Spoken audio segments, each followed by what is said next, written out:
오늘 6월 달 마지막 주일이에요. 언제 시간이 이렇게 지나는지 2024년이 상반기가 훌쩍 지나갔습니다. 참 세월이 빠르죠. 그런데 여러분 걱정하지 마세요. 아직도 6개월이나 남았습니다. 2024년 더 크고 더 좋은 역사가 우리 삶 속에 있을 줄 믿습니다. 그럼 어떤 마음을 가지고 우리가 신앙생활을 해야 되는지 오늘 본문을 통해서 그 답을 좀 찾아보길 원합니다. 오늘 본문은요 되게 간단한 내용입니다. 모세가 시내산에서 하나님으로부터 십계명이 새겨진 돌판을 받습니다. 그리고 이제 신나가지고 내려왔더니 그 시내산 밑에서 이스라엘 백성들이 우상을 섬기고 있는 거예요. 화가 난 모세가 그 돌판을 집어던져서 그 십계명 돌판이 깨진 내용이 오늘 본문의 내용이에요. 저는 이 본문을 가만히 읽으면서 이런 생각을 해봅니다. 여러분 생각해 보세요. 어떤 목사님이 성도들이 말을 안 듣는, 절대로 여러분 얘기가 아니에요. 성도들이 말을 안 듣는다고 화가 나가지고 십자가를 집어 던져요. 여기 있던 성구를 발로 차요. 그게 있을 수 있는 일입니까? 절대로 있을 수 없는 일입니다. 이건 말도 안 되는 이야기예요. 그런데 오늘 모세가 집어 던진 이 돌판은 어떤 돌판이냐? 여러분 16절 보세요. 16절 같이 읽어봅니다. 시작. 그 판은 하나님이 만드신 것이요 글자는 하나님이 쓰셔서 판에 새기신 것이더라 그래요. 자 보세요 여러분. 이 모세가 집어 던진 이 판은 어떤 판이에요? 누가 만든 판이라고요? 하나님이 만든 판이에요. 이 판에 새겨진 글씨는 누가 쓴 글씨예요? 하나님이 쓴 거예요.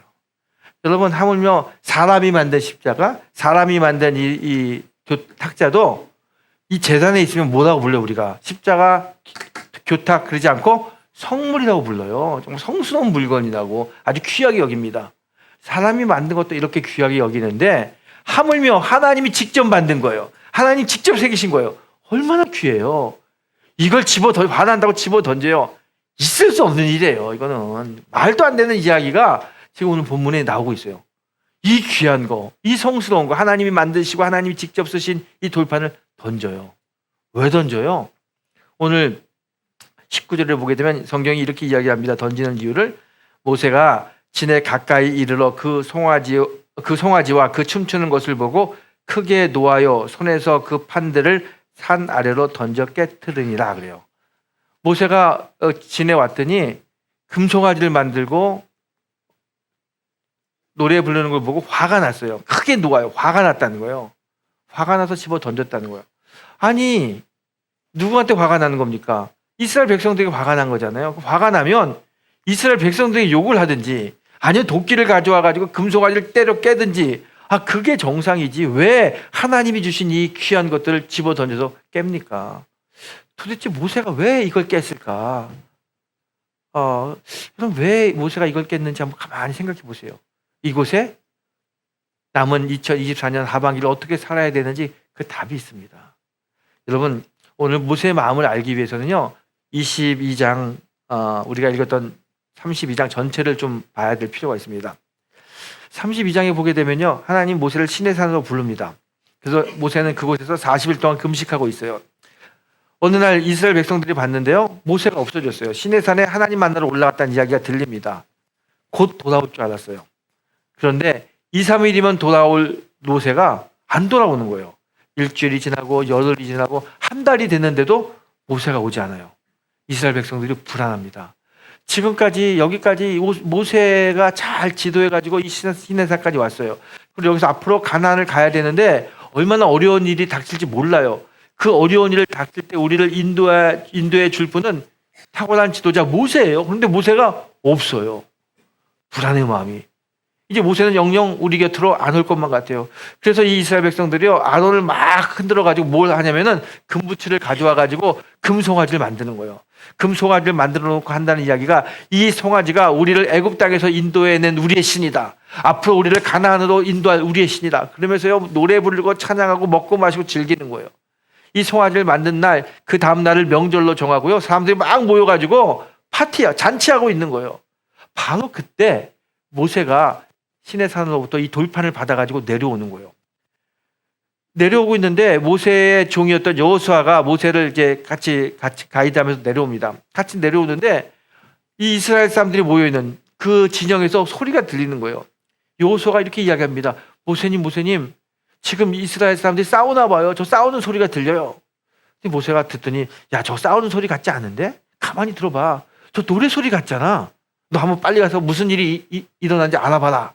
여호수아가 막 달려가가지고 그 이스라엘 진을 살핍니다. 그리고 돌아와서 하는 이야기가 이스라엘 백성들이 모세가 없는 그 틈에 금송아지를 만들고 그게 우리를 인도한 신이라고 지금 먹고 마시고 즐겁게 지금 잔치를 벌이고 있다는 이야기를 하는 거예요. 그 이야기를 들은 모세의 가슴이 철렁 내려앉습니다. 모세가 두려운 거예요. 뭐가 두려웠을까요? 여러분, 지금 이스라엘 백성들은요, 뭘 하고 있냐면 우상 숭배하고 있어요. 하나님이 그렇게 싫어하는 우상 숭배. 오늘 모세는 하나님으로부터 십계명을 받습니다. 십계명을 받으면서 하나님 모세에게 뭐라고 이야기했냐면 내가 너에게 10가지 계명을 주는데 이걸 가지고 이스라엘 백성들에게 선포하라. 가르쳐주라. 그리고 앞으로 이 계명을 잘 지키면 내가 그들을 축복하지만 이 계명을 잘 지키지 않으면 이 계명을 어기면 반드시 하나님의 심판이 임한다는 것을 알려주라 그래요. 모세는요 그 10가지 계명을 받았어요. 이 계명을 지키지 않으면 하나님의 심판이 임한다는 걸 너무 잘 알고 있습니다. 그런데 이 계명 중에 제1의 계명, 첫 번째 계명이 뭐냐? 우상을 숭배하지 말라는 거예요. 지금 우상을 숭배하지 말고 우상을 숭배하면 하나님의 심판이 임한다는 이야기를 듣고 내려오는데 이스라엘 백성들이 그 밑에서 우상을 숭배하고 있는 거예요. 이거는 꼼짝없이 하나님의 심판이 임하는 거예요. 이스라엘 백성들이 거기서 다 죽게 생겼어요. 그러니 모세의 가슴이 철렁 내려앉죠. 모세가 두려운 거예요. 여러분 한번 생각해 보세요. 시골 마을에 길이 있어요. 길이 있는데 사람도 다니고 뭐 차도 다니는 찻길이 있는데 보통 사람들이 찻길이지만 마음대로 막 왔다 갔다 건너 다녀요. 그 시골에서 찻길 건너 다닌다고 누가 너 그거 찻길 걷는 거 범죄야 이렇게 이야기하는 사람 아무도 없어요. 그래도 찻길 건너 다닙니다. 그런데 어느 날 그 길을 잘 정비하고 횡단보도를 만들고 신호등을 딱 세웠어요. 그리고 하는 이야기가 지금부터 여러분 파란불이 켜질 때 이 횡단보도를 건너야 됩니다. 그렇지 않으면 당신들 교통법규를 어긴 거기 때문에 벌칙금을 매깁니다. 그런 거예요. 그 다음부터는요. 아무 때나 건너지 못하는 거예요. 이 신호등이 없을 때는 파란불에 건너라는 이야기가 없을 때는 마음대로 막 건너 다녔는데 그게 딱 생긴 다음부터는 마음대로 못 건너요. 그 마음대로 건너면 교통 위반이 된다는 거예요. 범죄자가 되는 거예요. 여러분 죄라는 게 그런 겁니다. 그래서 바울이 뭐라고 이야기하냐면 로마서 5장 13절에서 이렇게 이야기합니다. 죄는 율법 전에 있었지만 율법이 없을 때는 죄를 죄라고 여기지 아니하였더라 그래요. 이게 무슨 말이냐면 죄가 있기는 있었지만 그 죄를 정죄할 법이 없었기 때문에 그걸 죄라고 여기지 않았다는 거예요. 다시 말해서 법이 있어야 죄가 존재할 수 있다는 겁니다. 지금 이스라엘 백성들은요 우상을 숭배하면 안 된다는 이야기를 다 알아요. 하지만 그게 죄라는 거는 아직 성립이 안 되는 거예요. 왜냐하면 우상 숭배하지 말라는 하나님 명령이 없었기 때문에 우상을 숭배하는 게 죄는 아직 아니었습니다. 이스라엘 백성들은요 그게 죄인지 모르고 우상을 숭배하고 있는 거예요. 우상을 숭배하고 우상 앞에서 먹고 마시고 즐겁게 시간 보내는 겁니다. 그런데 모세는 알아요. 이게 죄라는 거예요. 지금 내가 내려가가지고 이게 죄라고 십계명을 선포하게 되면 이스라엘 백성들은요 꼼짝없이 우상 숭배한 죄를 범했기 때문에 하나님의 심판을 받는 겁니다. 모세가 거기서 걱정하죠. 두려워하죠. 이걸 내가 십계명을 선포해야 되나 말아야 되나 막 고민합니다. 고민하던 이 모세가 어떻게 행동하냐면 이 십계명을 집어 던져 깨트려요. 십계명을 이스라엘 백성들에게 선포하지 않습니다. 왜 그래요? 다른 이유 아닙니다.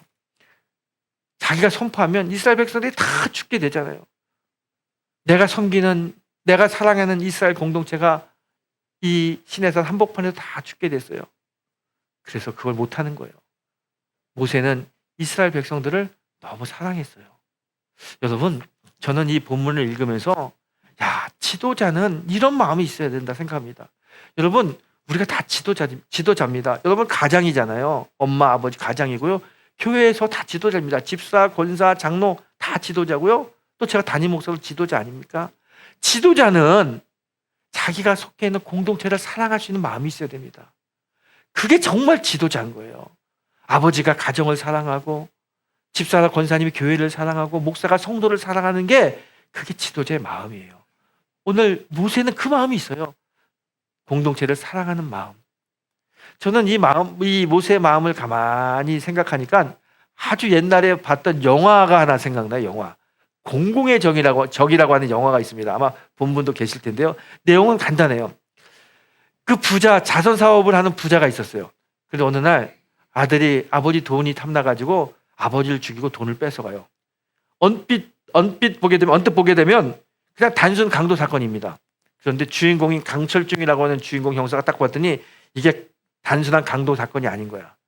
이게 금품을 노린, 아버지의 재산을 노린 아들의 범죄인 것을 직감합니다. 그리고 그 흔적을 쫙 보고 있는데 어머니의 입속에, 죽은 어머니 입속에 뭐가 있어요. 그 입을 열어봤더니 거기에 손톱이 하나 있는 거예요. 이게 어떤 손톱이냐면 아들이 어머니를 찔렀을 때 그 찌르는 그 순간에 잘못해가지고 자기 손톱이 베어져 나갔어요. 어머니가 칼에 찔려 죽는데 아들 손톱이 눈에 보이는 거예요.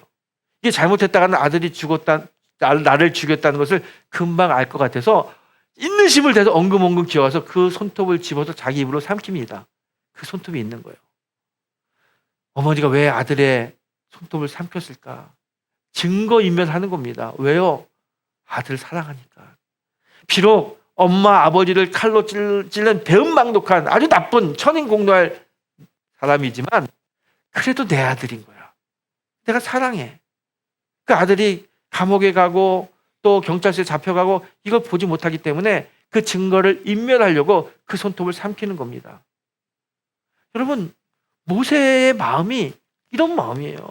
지금 십계명을 선포하게 되면 이스라엘 백성도 다 우상 숭배한 범죄자가 돼서 다 하나님의 심판을 받을 수밖에 없어요. 그래서 모세는 이 십계명을 선포하지 않고 돌판을, 하나님이 주신 그 판을 깨트리는 겁니다. 그러면서 우리 32절에 보게 되면 모세가 하나님께 기도합니다. 하나님, 이 백성을 용서해 주십시오. 이 백성을 용서하지 않으려면 차라리 저를 하나님의 생명책에서 지워주세요. 그런 거예요. 아니, 하나님의 돌판을 깬 것도 참 보통 일은 아닌데 자신의 영혼을 담보로 하나님과 담판하고 있는 거예요. 하나님, 차라리 나를 죽이면 죽였지 이스라엘 백성을 살려달라고 이야기합니다. 이 말은요, 조금 다르게 생각하면 이런 이야기입니다. 하나님, 이스라엘 백성들은 저들이 우상 숭배한 죄인이라고 몰라요. 아직 십계명이 선포되지 않았기 때문에 저들 몰라요. 이 우상 숭배가 죄인이라는 것을 저만 압니다. 그런데 제가 말하지 않았어요. 알려주지 않았어요. 그러니 이 사건의 모든 책임은 다 저에게 있습니다. 저를 죽여주시고 저를 생명책에서 빼주시고 하나님의 백성, 이스라엘 백성들만큼은 다시 한번 살려주세요. 기회를 주세요. 이렇게 이야기하고 있는 거예요. 이 모세의 이야기를 들은 하나님이요, 한 발 물러납니다. 그리고 노여움을 풉니다. 모세의 간청대로 이스라엘 백성들에게 다시 한번 기회가 주어집니다. 여러분, 이스라엘 백성들은요, 지금 시내산 밑에서 다 죽을 수밖에 없는 사람들이에요.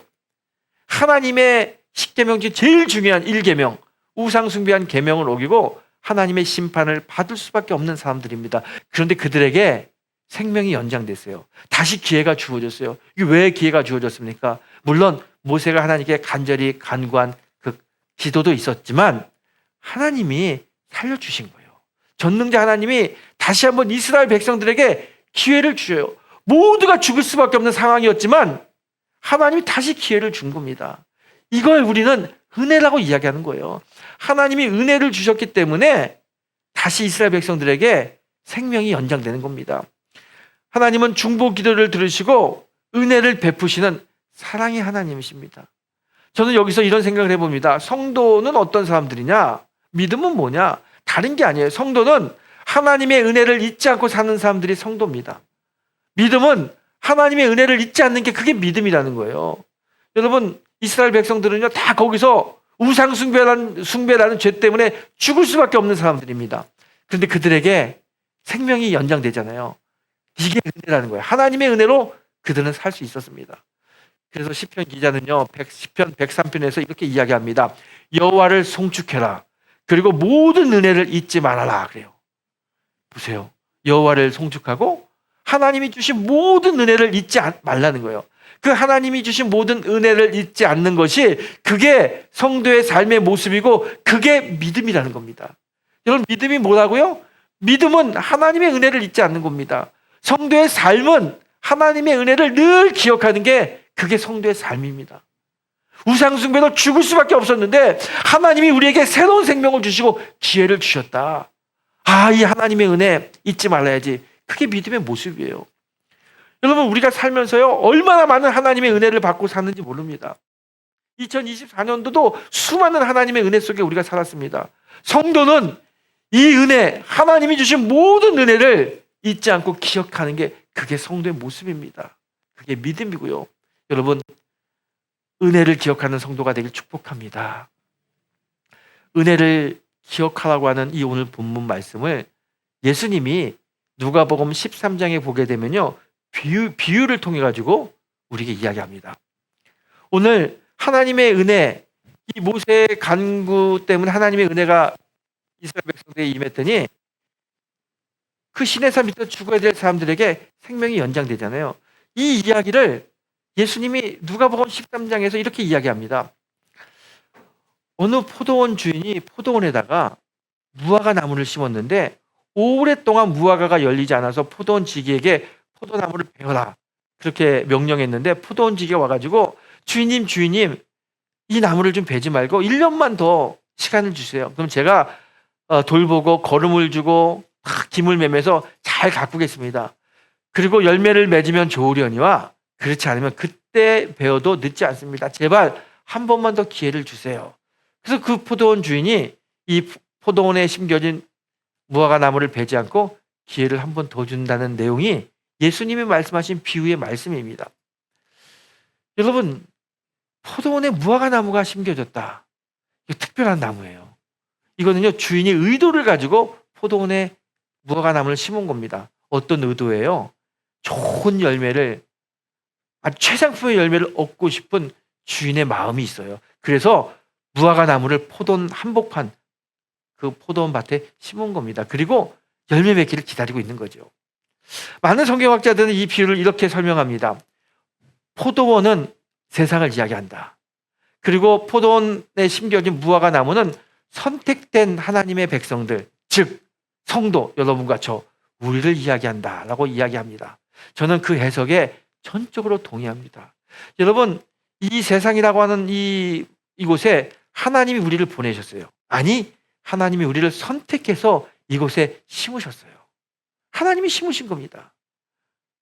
여러분, 여러분과 저는 하나님이 선택한 사람들이에요.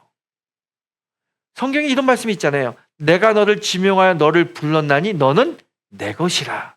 하나님이 여러분을 불렀어요. 그 지명했어요. 그리고 이 세상이라는 곳에 심으신 겁니다.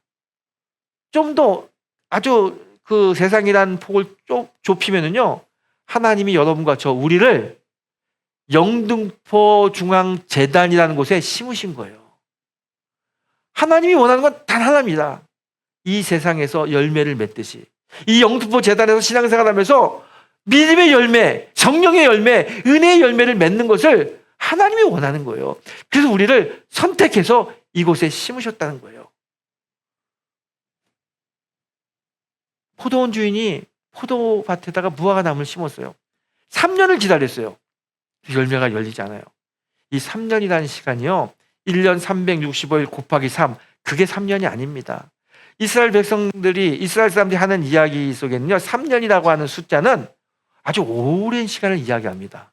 우리가 100년 동안 살아, 100세 하세요. 그것은 딱 100세를 살라는 이야기가 아니라 오랫동안 장수하세요라는 뜻인 것처럼 3년은 아주 오랜 시간을 이야기합니다.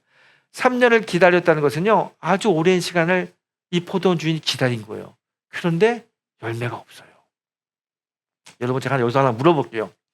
교회 다니신 지 몇 년 됐어요? 우리 영등포 중학교에 다닌 지 몇 년 되셨어요? 어떤 분은 3년, 5년, 10년, 어떤 분은 20년, 어떤 분은 목사님 저 반평생 다녔어요. 여러분 중에 어떤 분은 목사님 저는요 태어나서부터 지금까지 영등포 중학교만 다녔습니다. 그런 분도 있을 거예요. 오랜 시간 우리 교회 신앙인으로 살았습니다. 제가 다시 한번 물어볼게요. 그러면 그 오랜 시간 동안 하나님이 원하시는 믿음의 열매, 성령의 열매, 하나님께 보여줄 열매가 있으세요? 여러분, 우리 교회에서 영등포 중학교의 신앙인으로 살면서 내가 이것만큼은 하나님 앞에 내가 하나님께 드릴 수 있다는 믿음의 열매가 있으세요? 있으면 참 감사하죠. 그런데 내가 10년, 20년, 아니 한평생 교회를 다녔지만 하나님 앞에 변변하게 내가 이런 믿음의 열매를 맺었습니다 라고 보여줄 열매가 없다면 우리 다시 한번 깊이 생각해 볼 필요가 있습니다. 믿음의 열매가 없다는 이야기는 우리가 바로 열매 맺지 못한 무화과 나무란 이야기예요. 열매 맺지 못한 무화과 나무에게 주인이 뭐라고 이야기합니까? 베어버리라고 그랬어요. 어쩌면 하나님이 우리 신앙생활을 보면서 베어버리라고 말씀하셨는지도 몰라요. 하나님의 심판 앞에서 너희들은 무익한 종이다 이렇게 결론이 나 있는지도 몰라요. 여러분, 우리가 열매 맺지 못한 무화과 나무라고 생각해 보세요. 이 나무를 베우라고 하는 이 하나님의 말씀, 주인의 말이 얼마나 두렵습니까? 우리의 운명이 다 결정된 거잖아요. 이제 존재할 수도 없어요. 얼마나 두렵습니까? 그런데 그 순간에 누군가가 와가지고 주인님 한 번만 더 기회를 주세요. 포도원 지기가 나타났어요. 제가 1년 동안 잘 돌보겠습니다. 거름을 주고 또 가지를 치고 잘 돌봐서 열매 맺게 할 테니까 다시 한번 기회를 주세요. 그러면서 이렇게 이야기합니다. 이 무화과 나무가 이곳에서 열매 맺지 못한 이유는 이 나무의 잘못이 아니라 포도원 지기인 나의 잘못입니다. 내가 좀 더 살피고 좀 더 보살피고 좀 더 잘 가꿨다면 열매를 맺을 텐데 열매를 맺지 못했어요. 차라리 이 나무는 그냥 두고 저를 버려주세요. 그렇게 이야기해요. 실제로 그 포도원 주인은 그 무화과 나무 때문에 대신 벌을 받아요. 열매 맺지 못한 우리 때문에 포도원 지기신 예수님이 십자가에 매달리시잖아요. 피 흘려 죽으시잖아요. 우리 때문에 죄를 뒤집어 쓰신 거예요. 그러면서 예수님은 우리에게 시간을 주셨어요. 생명을 주셨어요. 그것도 1년, 2년이 아니라 영원한 생명을 우리에게 주신 겁니다. 하나님이요, 그 예수님의 간청, 포도원 지긴 예수님의 간청을 들으시고 우리에게 다시 한 번의 기회를 준 거예요. 하나님 왜 우리에게 기회를 주셨습니까? 다른 건 아니에요. 내가 다시 한번 기회를 줄 테니 열매를 맺어봐라. 열매 맺을 기회를 주신 겁니다. 여러분, 우리가 하나님의 자녀로 살 수 있다는 건요, 우리가 하나님의 자녀잖아요. 하나님의 자녀로 살 수 있는 것은요, 여전히 예수님께서 우리를 붙잡고 계시기 때문에 우리가 하나님의 자녀로 살 수 있는 거예요. 이게 얼마나 귀한지 모릅니다. 여러분이나 저나 하나님의 자녀라고 이야기할 수 있는 것은 예수님이 우리를 붙잡고 계시기 때문이에요. 예수님 왜 우리를 붙잡고 계십니까? 왜 하나님 우리에게 또 다른 시간을 우리에게 허락하셨습니까? 이유는 단 하나입니다. 열매 맺으라고. 열매 없는 그 무익한 무화과 나무로 하나님의 심판대 앞에 서지 말고 열매를 가지고 하나님의 심판대 앞에 서라고 우리에게 시간을 주신 겁니다. 그리고 기다려주세요. 1년, 2년 기다리는 게 아닙니다. 여러분, 탕자 이야기 속에서 그 탕자를 아버지가 몇 년 기다립니까? 1년 기다려요? 2년 기다려요? 그렇게 기다리지 않아요. 돌아올 때까지 기다려요. 하나님은 우리에게 시간을 주시고 생명을 주시고 열매 맺을 때까지 기다리고 계시는 분이 하나님입니다. 그리고 예수님은 그 열매를 맺을 수 있도록 지금도 여전히 우리를 붙잡고 우리와 함께 하시는 분이 예수님이에요. 여러분, 내 인생을 다 되돌아보면 좋겠지만 그렇지 않고 짧게 2024년을 한번 되돌아보세요. 지난 6개월의 삶을 되돌아보십시오. 어떤 삶을 사셨습니까? 내 마음대로 살지 않았나요? 내 마음이 내키는 대로 살았잖아요. 죄의 자리에 얼마나 많이 갔습니까? 양심이, 성령이 이끄는 걸 외면하면서 죄의 자리에 섰던 우리들의 모습을 보십시오. 이 모습 이대로는 하나님의 심판대 앞에 설 수 없습니다. 그래서 예수님이 다시 한번 하나님께 간구하고 중보하며 우리에게 시간을 주신 거예요. 하나님의 은혜로 시간이 우리에게 주어졌습니다. 2024년 앞으로 6개월이라고 하는 시간이 주어졌습니다. 우리가 어떻게 살아야 될까요? 분명한 답이 있습니다. 열매 맺는 삶을 살아야 됩니다. 믿음의 열매, 사랑의 열매, 성령의 열매, 전도의 열매 맺어야 됩니다. 여러분 기억하세요. 여러분이나 저는 하나님이 선택해서 이 영등포 중앙재단에 뿌리신 무화과 나무예요. 반드시 이곳에서 열매를 맺어야 됩니다. 어떤 열매든지 내가 영등포 중앙교회 신앙생활하면서 이런 열매를 맺었습니다. 하나님께 자랑할 수 있고 그 자랑 때문에 아이고 착하고 충성된 종아, 네가 정말 이 땅에서 나의 아들로 나의 딸로 살았구나. 그 음성을 우리가 들어야 되지 않겠습니까? 그렇게 듣기 위해서 하나님은 우리에게 또 다른 시간 주셨어요. 이제 우리가 살 방법은 우리가 어떻게 살아야 되는지 분명합니다. 열매를 맺기 위해서 살아야 됩니다. 여러분, 남은 2024년 이 하반기 열매 맺기 위해서 최선을 다하는 믿음의 성도가 되시기를 예수님의 이름으로 축원합니다.